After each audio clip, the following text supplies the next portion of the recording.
Hello everyone and welcome back to the channel. So I got bored and said, well, let's go to IGN to see if there is something of a laugh stock in this website, because IGN is this laugh stock website that is, even though probably the biggest one out there in terms of content and coverage and popularity, they are still out of touch, and sometimes they choose some weird scores and lots of 10s out of 10s that it became a meme. And here there is this best PS4 games. They're including the PS4 games that they think are the best games. So far so good. Like, I have no real objection about that because it's a personal choice for them. Like, the staff who work there chose these games.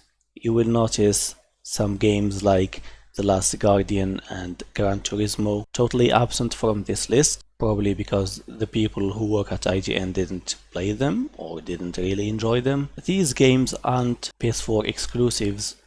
A lot of them aren't really. If we scroll down here, this is the 2020 update. We have Nier Automata, Monster Hunter World. I love Monster Hunter World. I think I'm biased. I think it should have been way higher, but yeah, that's just IGN's list.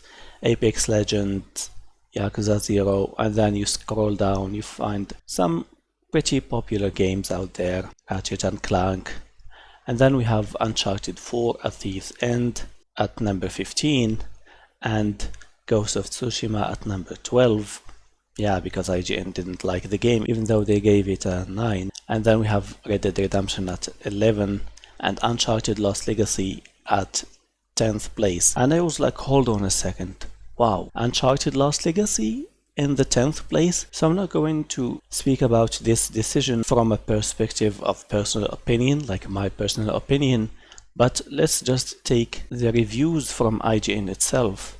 You can see that Uncharted 4 is in 15th place and Lost Legacy is in 10th place. So Uncharted 4 gets a 9 from IGN, and Lost Legacy, wow, gets a 7.5. So you can see here the hypocrisy and the schizophrenia that these people suffer from. Uncharted 4 was received rather well and it sold decent amounts of copies, probably 16 million. This one was just a kind of DLC and an expansion. It was so short. It didn't feature the characters that you would know, Sully and Nathan Drake, but it rather featured some people like Chloe and Nadine, super mega popular character from Uncharted 4. And it's not really something of a big deal to have these characters as a spin-off. Actually, it's good to have a kind of change because it's only a DLC or an expansion. And The Lost Legacy wasn't really that bad game. It was universally appreciated to different degrees, so the user score is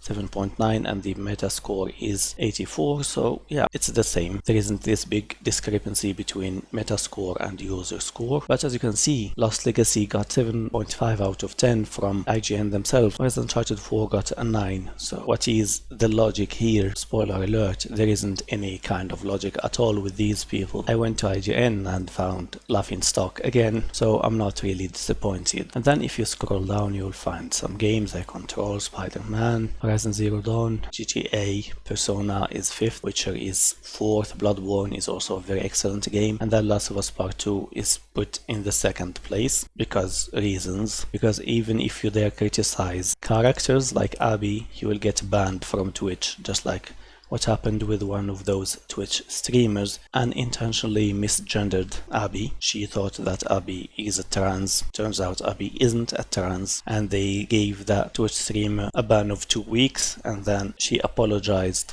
to a character, fictional character, and she just was unbanned. And then the first place goes to God of War. I think this one is a very good game as well. It probably deserves first place. It's just a matter of personal choices. Some people would place it first, some people would place it maybe second, or it should be higher. Some people would place like Bloodborne first, and some people would place Persona 5 first. All of these are excellent games. It's all a win. But for The Last of Us Part 2, very few people will place it first, I believe. Some people wouldn't even put it in the list. Like they wouldn't even include it. Some people would put it like really high up there. It's all choices. Everyone is entitled to their opinion. But when IGN gives you this list and they give a score 7.5 to The Lost Legacy and put it higher than Uncharted 4, put these games higher than some games that are more critically acclaimed like Red Dead Redemption 2, for example, it shows that these people who work at IGN have some weird choices and they don't even adhere to the scores that they give in the first place. So for them, a score is just like, okay, let's put a score at random and call it a day. That's what it seems to me, at least. Anyway, thank you for watching.